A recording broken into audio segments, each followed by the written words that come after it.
Welcome. Today we will discuss about quadrilaterals. Let us go through some examples.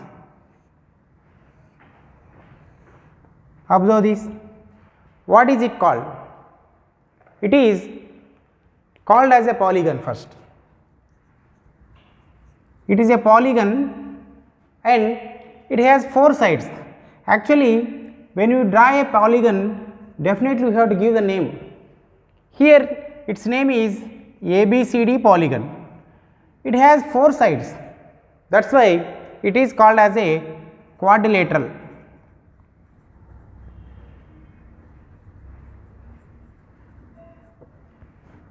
A quadrilateral has four sides and four angles.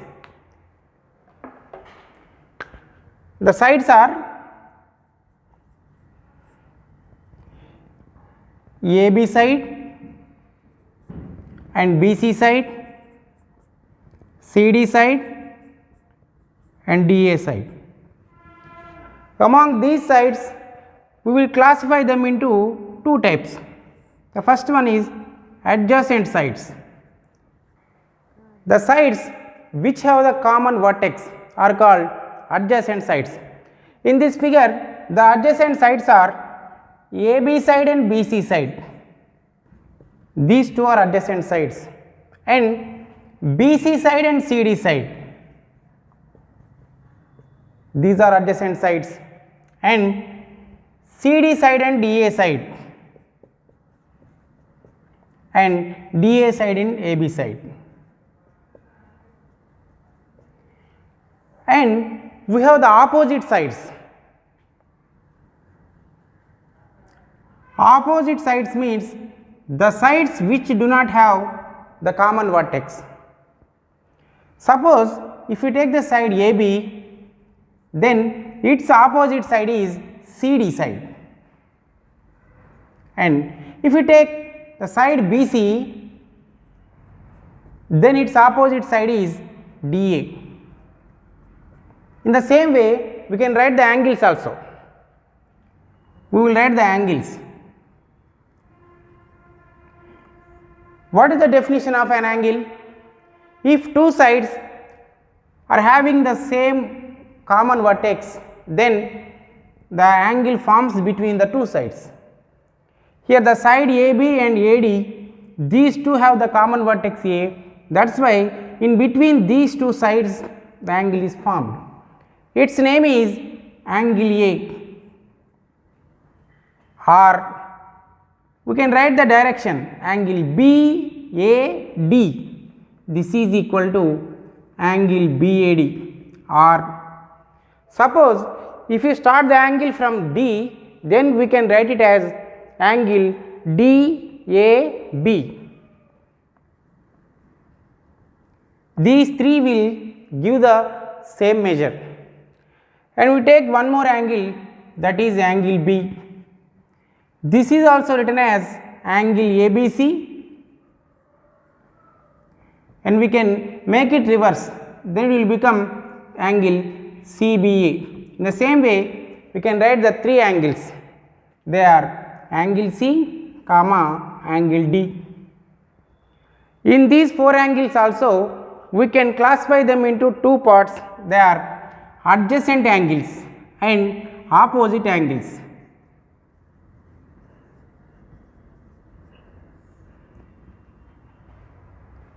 Angle A and angle B, these two angles are called adjacent angles because these two angles are formed on the same side. That is why they are called as adjacent angles. And if we take angle B, then its adjacent angle will be angle A and angle C.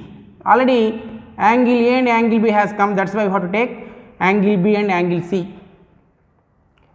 Next, we take angle C and angle D, angle D and angle A. Now we are going to write opposite angles.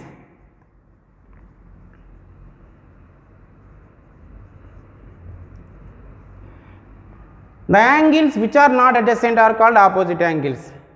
If you take angle A, then its adjacent angles are angle B and angle D. So we have to neglect these two and the remaining is angle C. That is why these two angles are called opposite angles. If we take angle B, then its opposite angle is angle D. Angle B and angle D are called opposite angles. Now we will learn the sum of the four angles of a quadrilateral. How to find out that? Let us take a quadrilateral. I am naming it as ABCD. Now I will join AC. What is this AC called? Actually, AB, BC, CD, DA are called sides. Then I am joining the opposite vertices A and C. I have joined these two. Then one side has come. What is its name?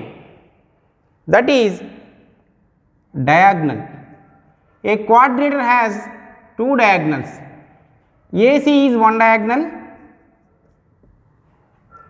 By joining the two vertices which are not adjacent, we get a diagonal. And if we join these two and the vertex B and D, we get one more diagonal. Its name is BD. In this figure, by joining two diagonals, we got four triangles. By finding the sum of these three angles, we get the measure of 180 degrees. By finding these three angles and by adding, we get the sum of these three angles is 180 degrees. Again, we have to add these three angles and we have to find these three angles and we have to measure 1, 2, 3, 4, 5, 6, 7, 8, 9, 10, 11, 12. By joining all these 12 angles, what we get? This sum is 180 degrees, this sum is 180 degrees, here it is 180 degrees, 180 degrees. By joining all these 12 angles, we get 720 degrees.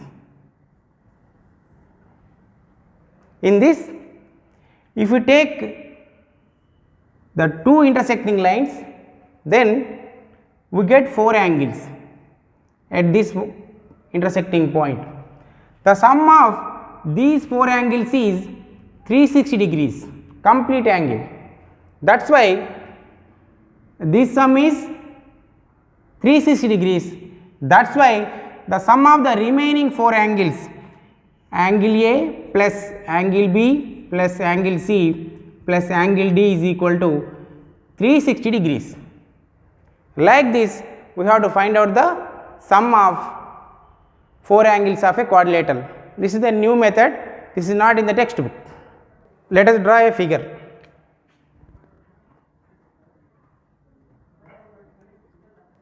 What is it called? It is called as a quadrilateral.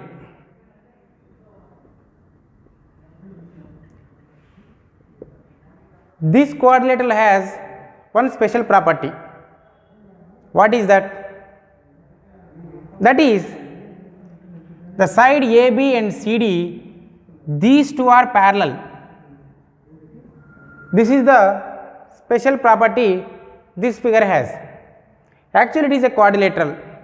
In this quadrilateral, one pair of opposite sides are parallel, so that it is called as a trapezium.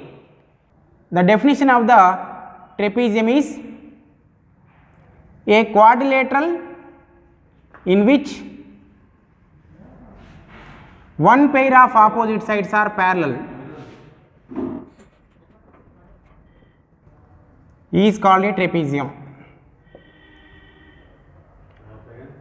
In this trapezium, AD is the transversal. How? How can I say AD as a transversal? If two lines are intersected by one line, then that line is called transversal. That's why AD is called transversal. Again we get one more transversal. What is that? That is BC. So I can write BC comma AD are transversals. We have to recall the properties which we have learned so far. These two lines are parallel, AD is the transversal. So the sum of these two angles is 180 degrees. How can I say this? What is the reason behind? The reason is BC and AD are transversals. We got two angles, angle A and angle D. By adding these two angles, what we get? We get 180 degrees. How can I say this? The reason is the sum of the two angles which are on the same side of the transversal is 180 degrees. From that we can say that the sum of these two is 180 degrees. And we take another pair, angle B plus angle C, that is also 180 degrees. With the same reason their sum is also 180. And we have one more property in this trapezium. In the trapezium, diagonals are not equal. The diagonal AC and BD, these two are not equal. These two diagonals are also equal in one case. In which case they are equal? The same trapezium. It is a trapezium. Non-parallel sides are having the same length. Then this trapezium is called isosceles trapezium.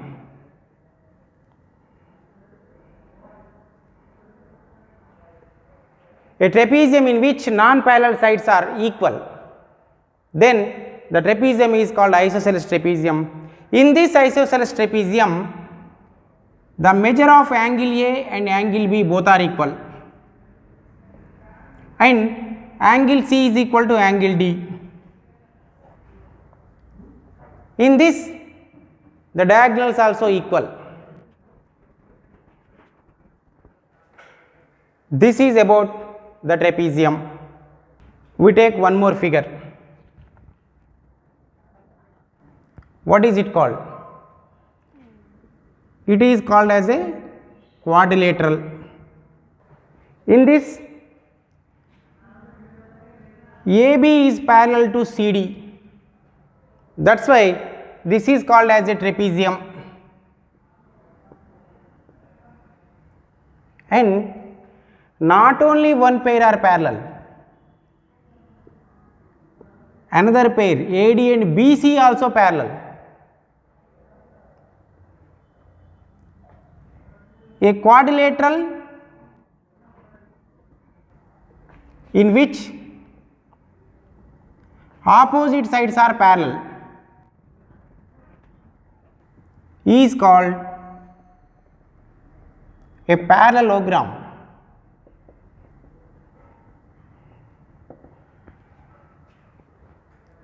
ABCD is a parallelogram. In this parallelogram, I am saying about the opposite sides are parallel. AB parallel CD and AD parallel BC.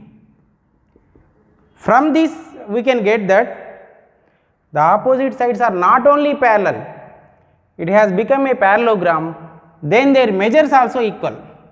That means AB side is equal to CD side and AD side is equal to BC side. Opposite sides also equal. And the angles A plus D is equal to 180 degrees and angle B plus angle C is equal to 180 degrees. This we got from the trapezium. Now I am saying AD parallel BC. That is why AB and CD also called as the transversals. then angle A plus angle B is also 180 degrees, and angle C plus angle D is also 180 degrees. Let us take one example for this. Suppose this is 60 degrees, it is a parallelogram. The condition has been given, that is AB parallel CD and AD parallel BC. Only one angle is given, we have to find out the remaining angles. If it is 60 degrees, then it will be 120 degrees. They are on the same side of the transversal, so their sum is 180 degrees. If it is 120, then it will be 60. This is 120. Observe this figure. What we get? Opposite angles are equal. In the parallelogram, opposite angles are equal. From this we can say that sum of these two is 180 degrees, these two is 180, these two 180, these two also 180. So, in the parallelogram, sum of adjacent angles is 180 degrees.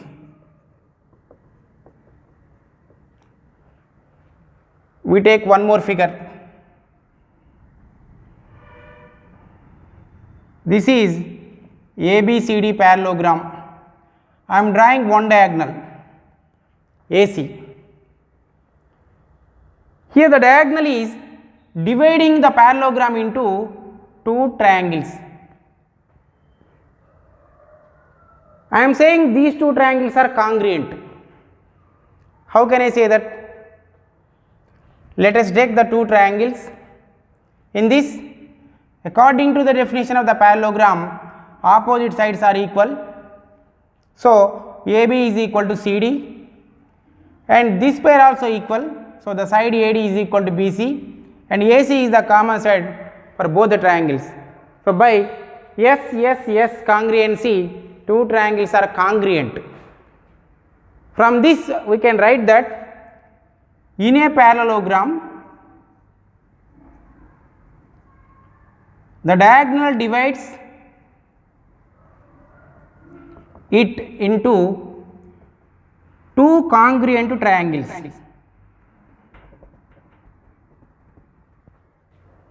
We take one more figure. It is a parallelogram,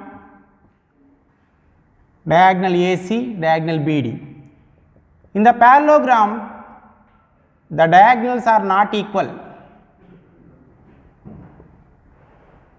but bisecting. What is the meaning of bisecting? This we have to know. Bisecting means I will take a line segment with the length of 10 centimeters. I will take one more line segment with the length of 6 centimeters. What is meant by bisecting? Bisecting means this CD is divided into two equal parts from this intersecting point. So, 3 centimeters and this is 3 centimeters. This total length is 10 centimeters. So, it will be divided as 5 centimeters and 5 centimeters. This is called bisecting.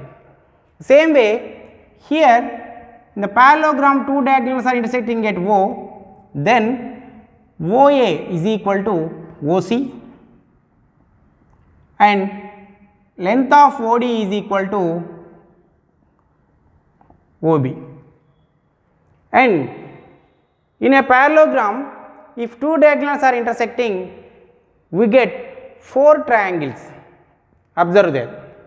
In the 4 triangles, I am saying triangle AOD is congruent to triangle BOC and triangle AOB congruent to triangle COD. How is it possible? There is a task for you. Thank you.